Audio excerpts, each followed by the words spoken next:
दोस्तों नमस्कार। ये है मार्गदर्शन फॉर सिविल सर्विसेज। मैं अनुराग चौधरी। दोस्तों मार्गदर्शन एनसीईआरटी श्रृंखला में आज की वीडियो में आप पढ़ेंगे 10वीं कक्षा के विज्ञान का अध्याय 3 धातु एवं अधातु। इस अध्याय में आप धातु एवं अधातुओं के प्रमुख भौतिक गुणधर्म, रासायनिक गुणधर्म और दैनिक जीवन में उनके अनुप्रयोगों के बारे में पढ़ेंगे। तो आइए शुरू करते हैं आज का वीडियो। दोस्तों पिछली कक्षाओं में भी आपने धातु और अधातुओं के बारे में पढ़ा है और आज की वीडियो में हम शुरू करेंगे सबसे पहले धातुओं के भौतिक गुणधर्म से। तो सबसे पहले जानते हैं दोस्तों धातुओं को जानने के लिए सबसे पहले आपको कुछ प्रयोग करने पड़ेंगे और कुछ क्रियाकलाप। तो देखिए iron, copper, aluminium, magnesium, sodium, lead, zinc को आसानी से ये सारी कुछ मिलने वाली धातुएं हैं। इनके नमूने इकट्ठे करने हैं और इनमें कुछ प्रयोग करने हैं। तो देखिए आयरन, कॉपर, एल्यूमिनियम और मैग्नीशियम के जब आप नमूने लेंगे तो आपको प्रत्येक नमूना कैसा दिखाई देता है और रेगमार से रगड़कर, रेगमार एक बालू युक्त जो पेपर होता है वो धातुओं को या अन्य किसी चीज़ को रगड़ने के काम में आता है। उससे जब आप धातुओं के सतह को रगड़ेंगे तो उनके स्वरूप पर विचार करना है। तो आपको क्या लगेगा दोस्तों, अपने शुद्ध रूप में जो धातु यानी मेटल होता है उसकी सतह चमकदार होती है और धातु के इस गुणधर्म को धात्विक चमक कहा जाता है। तो धात्विक चमक, जो धातुएं होती हैं उनकी सतह चमकदार होती है प्राकृतिक रूप से, इनको धात्विक चमक कहा जाता है। इसके अलावा एक क्रियाकलाप और आपको करना है। आयरन, कॉपर, एल्यूमिनियम और मैग्नीशियम का एक छोटा टुकड़ा लेकर इन धातुओं को तेज धार वाले चाकू से काटने का प्रयास करना है। दोस्तों सोडियम धातु का उपयोग करते समय हमेशा ध्यान रखना चाहिए कि फिल्टर पेपर के बीच दबाकर इसे सुखा लीजिए और वॉच ग्लास पर रखकर इसे चाकू से काटने का प्रयास कीजिए। तो आपको क्या दिखाई देता है?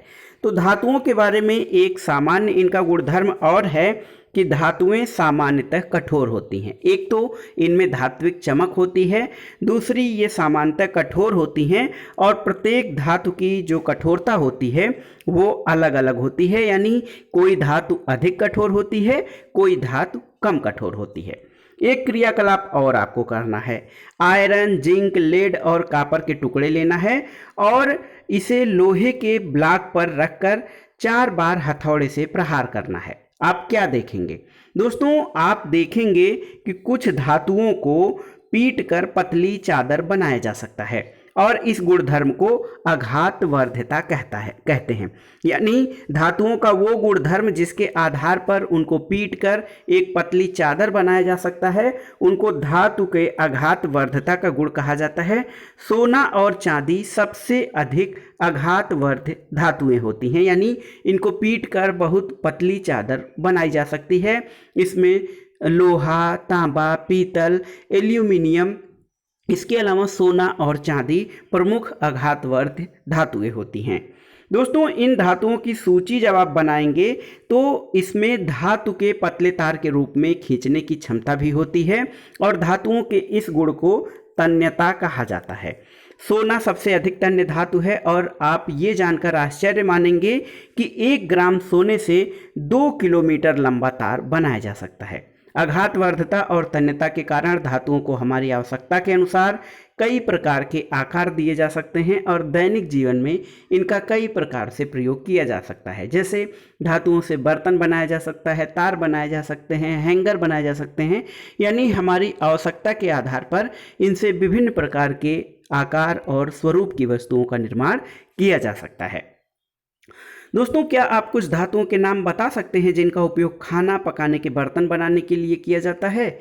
और इन धातुओं का उपयोग बर्तनों को बनाने के लिए क्यों किया जाता है? इसका कारण आपको आइए समझाते हैं कि क्यों कुछ धातुओं का उपयोग जो है बर्तन बनाने या खाना पकाने वाले बर्तनों को बनाने के लिए किया जाता है। दोस्तों एल्यूमिनियम या कॉपर का जो तार लीजिए तो इसके एक सिरे पर मोम चिपका दीजिए और बीच में कहीं भी जो है उसको बर्नर से गर्म कीजिए। तो आप क्या देखेंगे, तार के खुले सिरे पर जब मोम जो है, जब बर्नर को गर्म किया जाता है तो थोड़ी देर बाद वो मोम पिघल कर गिरने लगती है। तो इससे ये पता चलता है कि धातु ऊष्मा के सुचालक होते हैं। दोस्तों, धातु ऊष्मा के सुचालक होते हैं और इनका गलनांक बहुत अधिक होता है। सिल्वर, कापर ऊष्मा के सबसे अच्छे चालक होते हैं और इनकी तुलना में लेड और मरकरी भी दोस्तों धातुएं होती हैं, लेकिन ये ऊष्मा के कुचालक होते हैं। दोस्तों, कुछ धातुएं विद्युत की चालक भी होती हैं। जैसे जब आप एक सर्किट तैयार करते हैं, विद्युत सर्किट तैयार करते हैं, बल्ब की सहायता से, बैटरी की सहायता से जब आप एक बल्ब जलाना चाहते हैं तो आपको ये पता चलेगा कि जिस तार से आपके घर तक बिजली पहुंचती है उस पर पॉलीवाइनिल क्लोराइड यानी पीवीसी अथवा रबर जैसे सामग्री की परत चढ़ी होती है। विद्युत तार पर ऐसे पदार्थों की परत उनको विद्युत झटके या उनसे होने वाले नुकसान से बचाने के लिए किया जाता है। और जब धातुएं किसी कठोर सतह से टकराती हैं तो उनमें एक आवाज़ होती है, और जो धातुएं कठोर सतह से टकराने पर आवाज़ उत्पन्न करती हैं उन्हें ध्वनिक या सोनोरस कहा जाता है। सोनोरस ध्वनिक यानी धातुओं को टकराने पर उनसे आवाज़ निकलती है।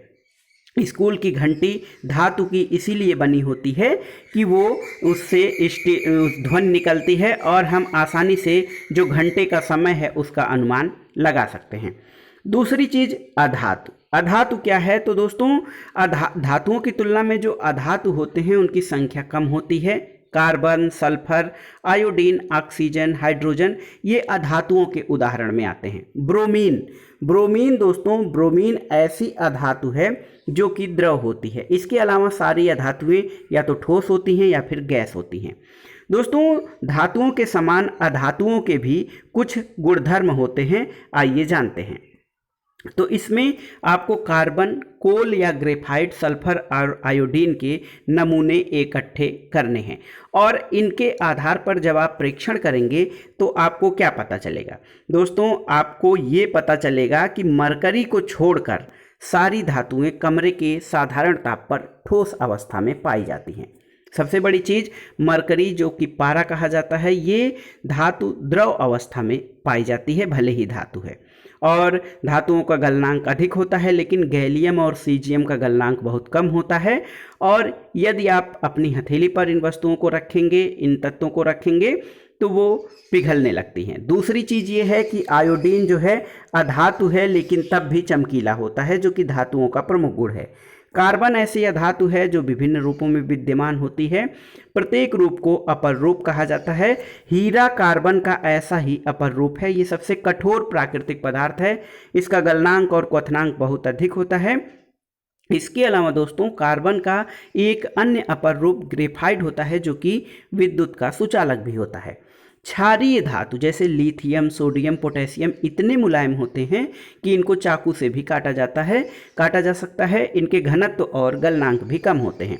दोस्तों, तत्वों को उनके रासायनिक गुणधर्म के आधार पर अधिक स्पष्टता से हम धातुओं और अधातुओं में वर्गीकृत कर सकते हैं। तो आइए जानते हैं। मैग्नीशियम की एक पट्टी पर थोड़ा सल्फर का चूर्ण लेना है। मैग्नीशियम की पट्टी का दहन करना है। उसकी राख को इकट्ठा करके पानी में घोल लीजिए। लाल और नीले लिटमस पेपर, इससे आप अम्ल और क्षारीयता की जांच करते हैं, तो उससे आपको जांच करना है। दोस्तों, अधिकांश धातुएं जो हैं ऑक्साइड बनाती हैं और जल में घुलकर अम्ल बनाते हैं। वहीं अधिकतर धातुएं जो होती हैं वो क्षारीय ऑक्साइड प्रदान करती हैं और इसके बारे में हम आगे जानेंगे।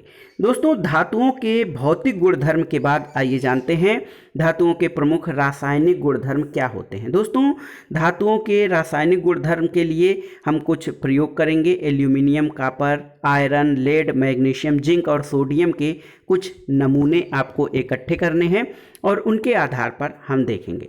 सबसे पहले जानेंगे कि धातुओं का वायु में दहन करने पर क्या होता है। दोस्तों, वायु में चमकदार श्वेत ज्वाला के साथ मैग्नीशियम का दहन होता है और सब धातुएं क्या इसी प्रकार से अभिक्रिया करती हैं? तो सभी धातुएं इस प्रकार से अभिक्रिया नहीं करती हैं, लेकिन कुछ धातुएं ऑक्सीजन के साथ मिलकर धातु के ऑक्साइड बनाती हैं। जैसे धातु को जब खुले वायु में या ऑक्सीजन में जलाया जाता है तो धातुओं के ऑक्साइड बनते हैं। जैसे कॉपर को जब वायु में जलाया जाता है तो कॉपर ऑक्साइड बनता है, एल्यूमिनियम को जलाने पर एल्यूमिनियम ऑक्साइड बनता है। दोस्तों कॉपर ऑक्साइड हाइड्रोक्लोरिक अम्ल से कैसे अभिक्रिया करता है? तो धातु ऑक्साइड की प्रकृति क्षारकीय होती है, लेकिन एल्यूमिनियम ऑक्साइड, जिंक ऑक्साइड जैसे कुछ धातु ऑक्साइड अम्लीय और क्षारकीय दोनों प्रकार का व्यवहार प्रदर्शित करते हैं। और एक महत्वपूर्ण बात कि ऐसे धातु ऑक्साइड जो अम्ल और क्षारक दोनों से अभिक्रिया करके लवण और जल प्रदान करते हैं उनको उभयधर्मी ऑक्साइड कहा जाता है। तो यहाँ पर देखिए एल्यूमिनियम ऑक्साइड में हाइड्रोक्लोरिक अम्ल जब मिलाते हैं तो एल्यूमिनियम क्लोराइड और जल का निर्माण होता है। अधिकांश धातु ऑक्साइड जल में अघुलनशील होते हैं, लेकिन कुछ जल में घुलकर क्षार प्रदान करते हैं। सोडियम ऑक्साइड, पोटेशियम ऑक्साइड जल में घुलकर क्षार प्रदान करते हैं। जैसे सोडियम ऑक्साइड जो होता है दोस्तों, इसको जब आप जल में घोलते हैं तो सोडियम हाइड्रोक्साइड क्षारकीय विलयन प्रदान होता है, प्राप्त होता है। दोस्तों ऑक्सीजन के साथ सभी धातुएं एक ही दर से अभिक्रिया नहीं करती हैं। विभिन्न धातुएं ऑक्सीजन के साथ अभिक्रियाशीलता कम या अधिक रूप में प्रदर्शित करती हैं। पोटेशियम और सोडियम ये धातुएं इतनी तेज़ी से अभिक्रिया करती हैं कि खुले में रखने पर आग पकड़ लेती हैं, इसलिए इन्हें सुरक्षित रखने के लिए आकस्मिक आग को रोकने के लिए केरोसिन तेल में डुबोकर रखा जाता है। सामान्य ताप पर मैग्नीशियम, एल्यूमिनियम, जिंक, लेड ये धातुओं की सतह पर ऑक्साइड की पतली परत चढ़ जाती है और ऑक्साइड की ये परत धातुओं को पुनः ऑक्सीकरण से सुरक्षित रखती है। गर्म करने पर आयरन का दहन तो नहीं होता, लेकिन जब बर्नर की ज्वाला में लौह चूर्ण डालते हैं तो वो तेजी से जलने लगता है। कॉपर का दहन तो नहीं होता, लेकिन गर्म धातु पर कॉपर ऑक्साइड की काले रंग की परत चढ़ जाती है। सिल्वर और गोल्ड ये अत्यधिक ताप पर भी ऑक्सीजन के साथ अभिक्रिया नहीं करते हैं। दोस्तों एक शब्द आता है, एक शब्दावली है एनोडीकरण। एनोडीकरण क्या होता है? एनोडाइजिंग एल्यूमिनियम पर मोटी ऑक्साइड की परत बनने की प्रक्रिया को एनोडीकरण कहते हैं और वायु के संपर्क में आने पर एल्यूमिनियम पर ऑक्साइड की पतली परत का निर्माण होता है। एल्यूमिनियम ऑक्साइड की परत इसे संक्षारण या जंग लगने से बचाती है और इस परत को मोटा करके इसके संक्षारण से अधिक सुरक्षित किया जा सकता है। एनोडीकरण के लिए एल्यूमिनियम की एक साफ वस्तु को एनोड बनाकर तनु सल्फ्यूरिक अम्ल के साथ इसका विद्युत अपघटन किया जाता है और एनोड पर उत्सर्जित ऑक्सीजन गैस एल्यूमिनियम के साथ अभिक्रिया करके ऑक्साइड की एक मोटी परत बनाती है। इस ऑक्साइड की परत को आसानी से रंग कर एल्यूमिनियम की आकर्षक वस्तुएं बनाई जा सकती हैं।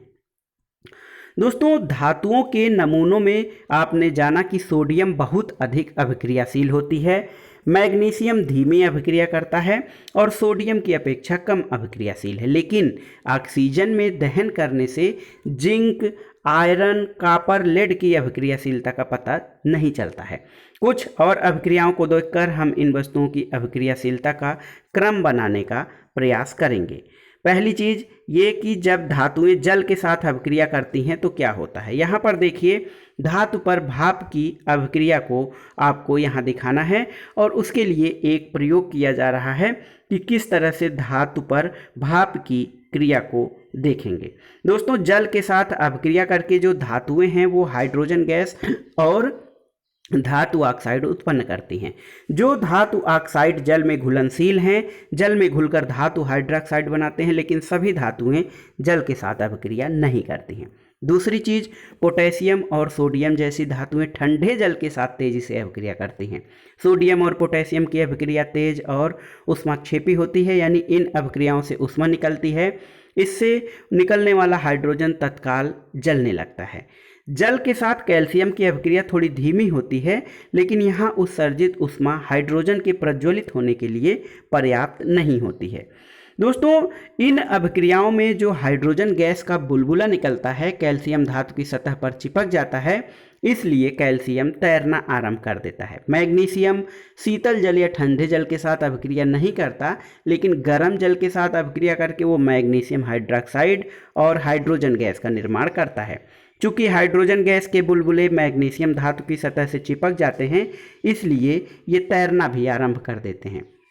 एल्यूमिनियम, आयरन और जिंक जैसी धातुएं न तो ठंडे जल के साथ न ही गर्म जल के साथ अभिक्रिया करती हैं, लेकिन एक महत्वपूर्ण बात कि ये धातुएं भाप के साथ अभिक्रिया करके धातु के ऑक्साइड और हाइड्रोजन प्रदान करती हैं। लेड, कॉपर, सिल्वर और गोल्ड जैसी धातुएं जल के साथ बिल्कुल अभिक्रिया नहीं करती हैं। अब आइए देखते हैं क्या होता है जब धातुएं अम्लों के साथ अभिक्रिया करती हैं।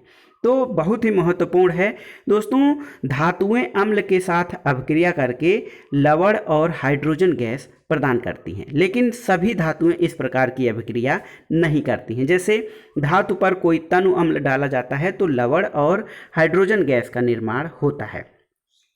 तनु हाइड्रोक्लोरिक अम्ल के साथ मैग्नीशियम, एल्यूमिनियम, जिंक और आयरन की अभिक्रिया जब आप करते हैं तो देखिए, जब धातुएं नाइट्रिक अम्ल के साथ अभिक्रिया करती हैं तब हाइड्रोजन गैस उत्सर्जित नहीं होता है, क्योंकि HNO3 यानी नाइट्रिक एसिड एक प्रबल ऑक्सीकारक होता है जो उत्पन्न हाइड्रोजन को ऑक्सीकृत करके जल में बदल देता है और स्वयं नाइट्रोजन के किसी ऑक्साइड जैसे नाइट्रोजन डाइऑक्साइड, नाइट्रोजन ऑक्साइड में अपचयित हो जाता है। लेकिन मैग्नीशियम और मैग्नीज अतितनु HNO3 के साथ अभिक्रिया करके हाइड्रोजन गैस उत्पन्न करते हैं।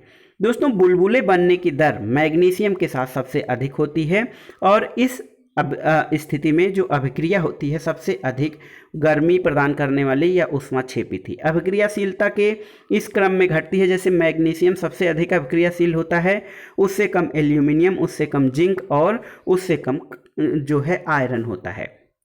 कॉपर की स्थिति में न तो बुलबुले बनते हैं न ही ताप में कोई परिवर्तन होता है। इससे ये पता चलता है कि कॉपर यानी तांबा तनु हाइड्रोक्लोरिक अम्ल के साथ अभिक्रिया नहीं करता है। एक महत्वपूर्ण जो है फैक्ट आपके बता देते हैं दोस्तों, एक्वारेजिया क्या होता है। एक्वारेजिया, इसको हिंदी में अम्लराज भी कहा जाता है। रायल जल का लैटिन शब्द है 3 और 1 के अनुपात में, यानी 3 भाग सांद्र हाइड्रोक्लोरिक अम्ल और 1 भाग सांद्र नाइट्रिक अम्ल का ताज़ा मिश्रण जो है वो एक्वारेजिया होता है। ये गोल्ड को भी गला सकता है, जबकि दोनों में से किसी अम्ल में अकेले ये क्षमता नहीं होती है। दोस्तों, एक्वारेजिया भभकता द्रव होने के साथ प्रबल संक्षारक है और यह उन अभिकर्मकों में से एक है जो प्लेटिनम और गोल्ड को भी गलाने में सक्षम होता है। एक और बात देखते हैं कि क्या अन्य धातु लवणों के विलयन के साथ धातुएं कैसे अभिक्रिया करती हैं। तो यहाँ पर एक प्रयोग करना है। यहाँ पर देखिए, अभिक्रियाशील धातु जो है अपने से कम अभिक्रियाशील धातु को उसके यौगिक के विलयन या गलित अवस्था से विस्थापित कर देती है। सभी धातुओं की अभिक्रियाशीलता समान नहीं होती, आप जानते हैं। ऑक्सीजन, जल और अम्ल के साथ विभिन्न धातुओं की अभिक्रियाशीलता अलग अलग होती है और जो है हम सभी धातुओं के नमूनों को अभिक्रियाशीलता के अवरोही क्रम में नहीं रख सकते हैं। देखिए, लेकिन कुछ ऐसी चीज़ें हैं कि धातुओं की अभिक्रियाशीलता का उत्तम प्रमाण ये है कि अगर धातु ए धातु बी को उसके विलयन से विस्थापित कर देती है तो यह धातु की अपेक्षा अधिक अभिक्रियाशील होती है। धातु ए प्लस बी का लवण विलयन ए का लवण विलयन प्लस धातु बी हो जाता है। तो अब दोस्तों, इसके आधार पर हम सक्रियता श्रेणी का भी आकलन कर सकते हैं। सक्रियता श्रेणी वह सूची होती है जिसमें धातुओं की क्रियाशीलता को अवरोही क्रम में रखा जाता है, यानी कौन सी धातु अधिक क्रियाशील है और कौन सी कम क्रियाशील है, इनको एक श्रेणी में रखा जाता है। यहाँ पर देखिए, सक्रियता श्रेणी धातुओं की सापेक्षिक अभिक्रियाशीलताओं को इसमें दर्शाया गया है। देखिए, पोटेशियम सर्वाधिक अभिक्रियाशील धातु है और उससे कम सोडियम, उसके नीचे कैल्शियम, फिर मैग्नीशियम, एल्यूमिनियम और जिंक तक आते आते इसकी अभिक्रियाशीलता घटती जाती है। Iron, lead, hydrogen, copper, mercury या पारा, सिल्वर और गोल्ड सबसे कम अभिक्रियाशील धातुओं की श्रेणी में आते हैं। तो आप इस जो है चार्ट से ये अनुमान लगा सकते हैं कि सबसे अधिक सक्रिय पोटेशियम और सोडियम है और गोल्ड और सिल्वर सबसे कम अभिक्रियाशील होते हैं। दोस्तों, धातु और अधातुएं कैसे अभिक्रिया करती हैं, इसको भी जानना बहुत ज़रूरी है। दोस्तों, धातुएं क्या है, कुछ अभिक्रियाएं करती हैं। संयोजकता कोष पूर्ण होने के कारण उत्कृष्ट गैसों की रासायनिक अभिक्रियाएं बहुत कम होती हैं, इसलिए हम इन तत्वों की अभिक्रियाशीलता को संयोजकता कोष को पूर्ण करने की प्रवृत्ति के रूप में समझ सकते हैं। सोडियम परमाणु के बाह्यतम कोष में केवल एक इलेक्ट्रॉन होता है। यदि वह अपने यम कोष से एक इलेक्ट्रॉन को त्याग देता है तब यल कोष का बाह्यतम कोष बन जाता है। इसमें अस्थायी अष्टक उपस्थित होता है। इस परमाणु के नाभिक में 11 प्रोटॉन हैं, लेकिन इलेक्ट्रॉनों की संख्या 10 होने के कारण इसमें धनावेश की अधिकता होती है और सोडियम धनायन बनाता है। जबकि दूसरी ओर क्लोरीन के बाह्यतम कोष में 7 इलेक्ट्रॉन होते हैं। अष्टक पूर्ण होने के लिए इसे 1 इलेक्ट्रॉन की आवश्यकता होती है और यदि सोडियम और क्लोरीन अभिक्रिया कर रहे हैं तो सोडियम द्वारा त्यागा गया 1 इलेक्ट्रॉन क्लोरीन ग्रहण कर लेता है और 1 इलेक्ट्रॉन ग्रहण करके क्लोरीन परमाणु इकाई ऋणावेश प्राप्त करता है, क्योंकि इसके नाभिक में 17 प्रोटॉन होते हैं और इसके के, एल और यम कोषों में 18 इलेक्ट्रॉन होते हैं। इससे क्लोराइड ऋणायन प्राप्त होता है। इसलिए ये दोनों तत्वों के बीच आदान प्रदान का संबंध स्थापित करके संयोजकता करता है। दोस्तों, कुछ तत्वों के इलेक्ट्रॉनिक विन्यासों को हम जान लेते हैं। जैसे उत्कृष्ट गैसें में हीलियम, नियान और आर्गन होता है और इनके कोष में जो इलेक्ट्रॉनों की संख्या ये पूर्ण होती है, इसलिए ये अक्रिय होते हैं और किसी से अभिक्रिया नहीं करते हैं। धातुएं अभिक्रिया करती हैं और उसी प्रकार अधातुएं भी होती हैं। दोस्तों, विपरीत आवेश होने के कारण सोडियम और क्लोराइड आयन परस्पर आकर्षित होते हैं और मजबूत स्थिर वैद्युत बल में बंधकर सोडियम क्लोराइड के रूप में उपस्थित रहते हैं। सोडियम क्लोराइड अणु के रूप में नहीं पाया जाता है, बल्कि ये विपरीत आयनों का समुच्चय होता है। दोस्तों, यहाँ पर देखिए, धातु से अधातु में इलेक्ट्रॉन के स्थानांतरण से बने यौगिकों को आयनिक यौगिक या वैद्युत संयोजक यौगिक कहा जाता है। और MgCl2 यानी मैग्नीशियम क्लोराइड में कौन सा धनायन होता है और कौन सा ऋणायन, क्या आप इसको बता सकते हैं? कमेंट बॉक्स में आपको बताना है। अब आइए देखते हैं आयनिक यौगिकों के गुणधर्म क्या होते हैं। तो आयनिक यौगिकों के गुणधर्म के बारे में जानने के लिए कुछ प्रयोग आपको करने होते हैं। यहाँ पर कुछ आयनिक यौगिक जो हैं, जैसे sodium chloride, lithium chloride, calcium chloride, calcium oxide और मैग्नीशियम क्लोराइड, इनके गलनांक और क्वथनांक यहाँ पे दर्शाए गए हैं। तो आयनिक यौगिकों के कुछ गुणधर्म होते हैं, जैसे जो आयनिक यौगिक होते हैं धन और ऋणायनों के बीच मजबूत आकर्षण बल के कारण ठोस और थोड़े कठोर होते हैं। ये यौगिक सामान्यतः भंगुर होते हैं और दाब डालने पर टुकड़ों में टूट जाते हैं। गलनांक और क्वथनांक, इन आयनिक यौगिकों का गलनांक और क्वथनांक बहुत अधिक होता है, क्योंकि मजबूत अंतर आयनिक आकर्षण को तोड़ने के लिए ऊर्जा की पर्याप्त मात्रा की आवश्यकता होती है। घुलनशीलता की बात करें तो वैद्युत संयोजक यौगिक सामान्यतः जल में घुलनशील और कैरोसिन, पेट्रोल आदि विलायकों में अविलेय होते हैं। और विद्युत चालकता, किसी विलयन से विद्युत के चालन के लिए आवेशित कणों की गतिशीलता की आवश्यकता होती है। आयनिक यौगिकों के जलीय विलयन में आयन उपस्थित होते हैं। जब विलयन में विद्युत धारा प्रवाहित की जाती है तो ये आयन विपरीत इलेक्ट्रोड की ओर गमन करने लगते हैं और ठोस अवस्था में जो है आयनिक विद्युत का चालन नहीं करते हैं, क्योंकि दृढ़ संरचना होने के कारण आयनों की गति संभव नहीं होती है। लेकिन आयनिक यौगिक गलित अवस्था में विद्युत का चालन करते हैं, क्योंकि गलित अवस्था में विपरीत आवेश वाले आयनों के मध्य स्थिर विद्युत आकर्षण बल ऊष्मा के कारण कमजोर पड़ जाता है। दोस्तों, अब आइए जानते हैं धातुओं की प्राप्ति किस प्रकार से की जाती है इसके बारे में। तो पृथ्वी की भूपर्पटी धातुओं का प्रमुख स्रोत है। समुद्री जल में भी सोडियम क्लोराइड, मैग्नीशियम क्लोराइड जैसे कुछ विलेय लवण उपस्थित होते हैं। पृथ्वी की भूपर्पटी में या ऊपरी परत में प्राकृतिक रूप से पाए जाने वाले तत्वों के यौगिकों को खनिज यानी मिनरल्स कहा जाता है। और कुछ स्थानों पर खनिजों में विशेष प्रकार के धातु काफ़ी मात्रा में होते हैं, जिसे निकालना लाभकारी होता है और इन खनिजों को अयस्क यानी ओर कहा जाता है। धातुओं का निष्कर्षण किस प्रकार से किया जाता है? दोस्तों, कुछ धातुएं जो होती हैं वो भूपर्पटी में स्वतंत्र अवस्था में पाई जाती हैं। कुछ धातुएं अपने यौगिकों के रूप में मिलती हैं। सक्रियता श्रेणी में नीचे वाली धातुएं सबसे कम अभिक्रियाशील होती हैं और ये स्वतंत्र अवस्था में पाई जाती हैं। जैसे सोना, चांदी, प्लेटिनम, कापर, ये स्वतंत्र अवस्था में पाए जाते हैं। कापर और सिल्वर अपने सल्फाइड या ऑक्साइड के अयस्क के रूप में संयुक्त अवस्था में भी पाए जाते हैं।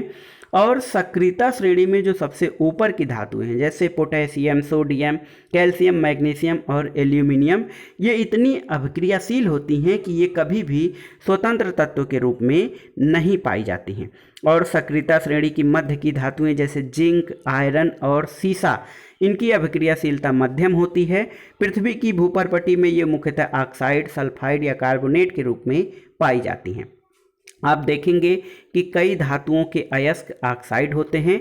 ऑक्सीजन की अत्यधिक अभिक्रियाशीलता और पृथ्वी पर इसके प्रचुर मात्रा में पाए जाने के कारण ऐसा होता है।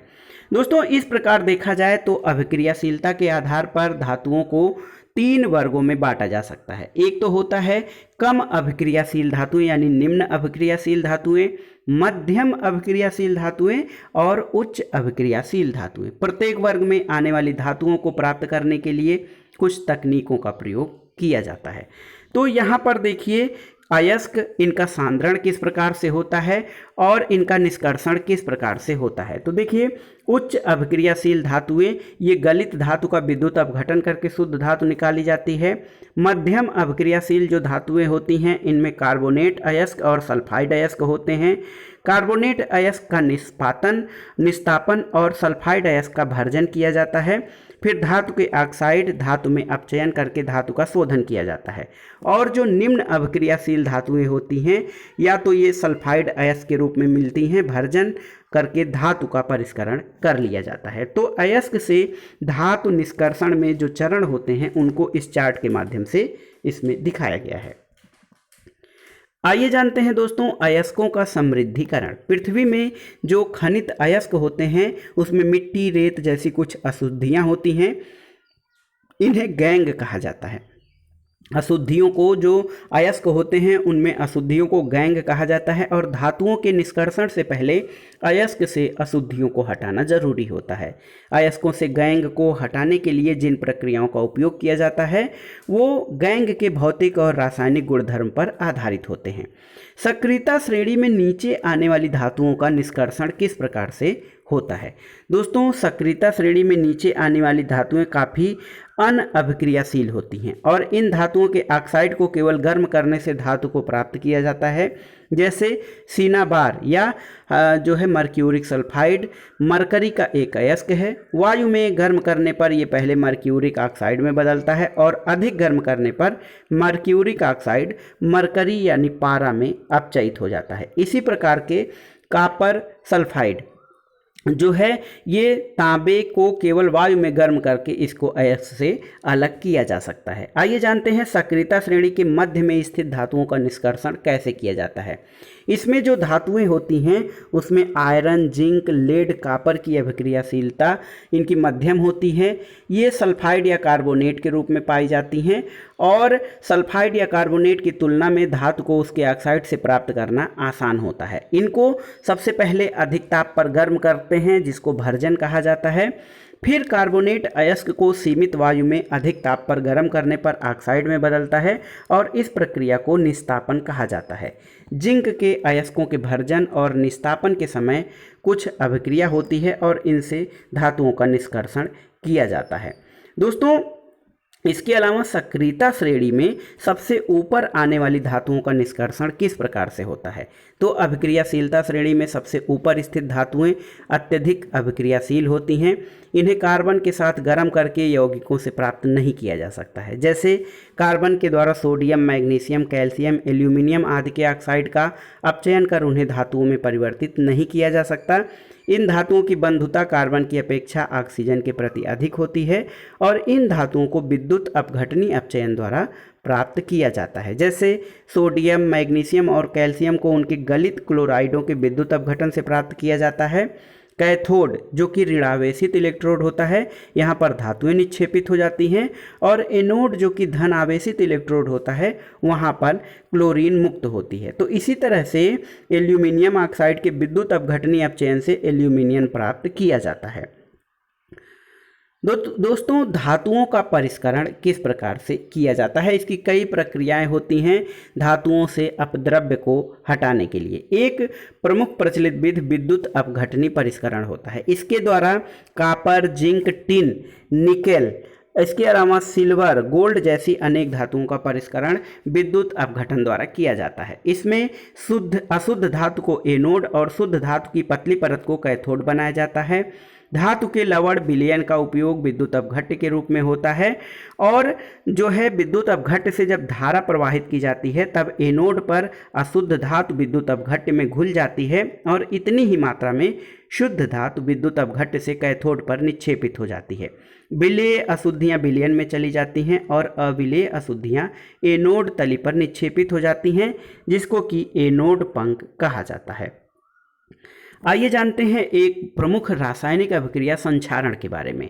दोस्तों, खुली वायु में कुछ दिन छोड़ देने के बाद सिल्वर की धातुएं काली पड़ जाती हैं, क्योंकि सिल्वर का वायु में उपस्थित सल्फर के साथ अभिक्रिया करके सिल्वर सल्फाइड की परत बनने के कारण ऐसा होता है। इसके अलावा कॉपर वायु में उपस्थित आर्द्र कार्बन डाइऑक्साइड के साथ अभिक्रिया करके इसकी परत भूरे रंग की चमक धीरे धीरे खत्म हो जाती है, हरे रंग की परत चढ़ जाती है और ये कॉपर कार्बोनेट होता है। लंबे समय तक आर्द्र वायु में रहने पर लोहे पर भूरे रंग के पत्र की पदार्थ की परत चढ़ जाती है, जिसको जंग कहा जाता है। तो आइए जानते हैं कि कौन सी परिस्थितियां होती हैं जिनसे लोहे पर जंग लगता है। तो यहाँ पर देखिए, उबलता हुआ आश्वित जल विलीन वायु को निकालने के लिए उबाला जाता है और इसके अलावा देखिए निर्जल कैल्शियम क्लोराइड शुष्क जल में कैसे होता है। दोस्तों, लोहे की कीलों पर, किन लोहे की कीलों पर जंग लगता है? तो जो नमी या जो है जल में रखी हुई कीलें हैं उन पर जंग लग जाता है, लेकिन जो शुष्क धातु में, शुष्क वातावरण में रखी गई धातुएं होती हैं उन पर जंग नहीं लगता है। संक्षारण या जंग लगने से सुरक्षा के लिए क्या किया जाता है? तो पेंट करके, तेल लगाकर, ग्रीस लगाकर या यशद लेपन यानी लोहे की वस्तुओं पर जस्ते की परत, जिनको गैल्वेनाइज्ड आयरन कहा जाता है, लोहे की वस्तुओं पर जस्ते की परत चढ़ाकर क्रोमियम लेपन करके एनोडीकरण या मिश्र धातु बनाकर लोहे को जंग से बचाया जा सकता है। दोस्तों, लोहे और इस्पात को जंग से सुरक्षित रखने के लिए उस पर जस्ते की पतली परत चढ़ाने की विधि को यशद लेपन कहा जाता है। जस्ते की परत नष्ट हो जाने के बाद भी यशिद लेपित वस्तु जंग से सुरक्षित रहती है और इसका कारण ये है कि इस पर नमी का असर नहीं पड़ता है। धातुओं के गुण धर्मों को बेहतर बनाने की सबसे अच्छी विधि मिश्रात्वन है और इस विधि से हम अपनी इच्छानुसार धातुओं के अत्यंत अनेक गुणधर्म प्राप्त किए जा सकते हैं। जैसे लोहा सर्वाधिक उपयोग में आने वाली धातु है, लेकिन कभी भी शुद्ध अवस्था में इसका उपयोग नहीं किया जा सकता है, क्योंकि लोहा जो है नरम होता है, गर्म करने पर सुगमतापूर्वक खिंच जाता है। इसलिए यदि इसमें थोड़ा कार्बन यानी 0.05% कार्बन मिला दिया जाए तो ये कठोर और प्रबल हो जाता है। लोहे के साथ निकेल और क्रोमियम मिला देने पर इससे जंग रोधी इस्पात या स्टेनलेस इस्पात प्राप्त होता है। ये कठोर होता है, उसमें जंग नहीं लगता है और लोहे के साथ अन्य कोई पदार्थ मिश्रित किया जाए तो इसके गुणधर्म बदल जाते हैं। वास्तव में कोई अन्य पदार्थ मिलाकर किसी भी धातु के गुणधर्म बदले जा सकते हैं और ये पदार्थ धातु या अधातु कुछ भी हो सकता है। दो या दो से अधिक धातुओं के समांगी मिश्रण को मिश्रातु कहा जाता है। इसे तैयार करने के लिए पहले मूल धातु को गलित अवस्था में लाया जाता है, फिर एक दूसरे को निश्चित अनुपात में विलीन कराया जाता है। दोस्तों, शुद्ध सोना क्या होता है? आप जानते हैं शुद्ध सोने को 24 कैरेट या 24 कैरेट गोल्ड कहा जाता है। ये काफ़ी नरम होता है और आभूषण बनाने के लिए ये उपयुक्त नहीं होता है। इसको कठोर बनाने के लिए इसमें चांदी या तांबा मिलाया जाता है। भारत में अधिकांशतः आभूषण बनाने के लिए 22 कैरेट या 22 कैरेट गोल्ड का उपयोग होता है। दोस्तों, इसका तात्पर्य ये है कि 22 भाग शुद्ध सोने में 2 भाग तांबा या चांदी मिलाया जाता है। यदि कोई एक धातु पारद है तो इसके मिश्र धातु को अमलगम कहते हैं। यानी किसी मिश्र धातु में यदि पारा है तो इसके मिश्र धातु को अमलगम कहा जाता है। शुद्ध धातु की अपेक्षा उसके मिश्र धातु की विद्युत चालकता और गलनांक कम होता है। जैसे तांबा और जस्ता की मिश्र धातु पीतल और तांबा और टिन को जब मिलाया जाता है, पीतल, तांबा और टिन को मिलाया जाता है तो कांसा विद्युत का कुचालक होता है, लेकिन तांबे का उपयोग विद्युत परिपथ बनाने के लिए किया जाता है। शीशा और टिन यानी Pb एंड Sn की मिश्र धातु सोल्डर है और इसका गलनांक बहुत कम होता है। इसका उपयोग विद्युत तारों को वेल्डिंग करने में किया जाता है। दोस्तों, प्राचीन भारतीय धातु कर्म के चमत्कार के बारे में आप जानते होंगे। लगभग 1600 वर्ष पूर्व भारत के लौह कर्मियों ने दिल्ली में एक लौह स्तंभ बनाया है। उन्होंने जंग से लोहे को बचाने के लिए एक विधि विकसित की। इस स्तंभ की जंगता से प्रतिरोधकता का अवलोकन दुनिया के कई वैज्ञानिक कर चुके हैं और ये स्तंभ कुतुब मीनार के निकट स्थित है। ये लौह स्तंभ 8 मीटर ऊंचा और इसका भार 6000 टन है, जिसको महरौली का लौह स्तंभ कहा जाता है। दोस्तों, इस अध्याय में धातु और अधातुओं के अध्याय में आपने क्या सीखा इसके बारे में जानते हैं। देखिए, तत्वों को धातुओं और अधातुओं में वर्गीकृत किया जा सकता है। धातुओं में तन्यता, आघातवर्ध्यता, चमक, ऊष्मा और विद्युत की सुचालकता होती है। पारे के अलावा सभी धातुएं कमरे के ताप पर ठोस होती हैं। कमरे के ताप पर पारा द्रव होता है। धातुएं विद्युत धनात्मक होते हैं क्योंकि ये अधातुओं को इलेक्ट्रॉन देकर स्वयं धनायन में परिवर्तित हो जाते हैं। ऑक्सीजन के साथ जुड़कर धातुएं क्षारकीय ऑक्साइड बनाती हैं। एल्यूमिनियम ऑक्साइड और जिंक ऑक्साइड क्षारकीय ऑक्साइड तथा अम्लीय ऑक्साइड दोनों के गुणधर्म प्रदर्शित करते हैं।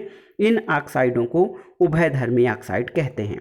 दोस्तों, जल और तनु अम्लों के साथ विभिन्न धातुओं की अभिक्रियाशीलता अलग अलग होती है और अभिक्रियाशीलता के आधार पर अवरोही क्रम में व्यवस्थित सामान्य धातुओं की सूची को सक्रियता श्रेणी कहा जाता है। सक्रियता श्रेणी में हाइड्रोजन के ऊपर स्थित जो धातुएं होती हैं उनको तनु अम्ल से हाइड्रोजन को विस्थापित कर सकती हैं।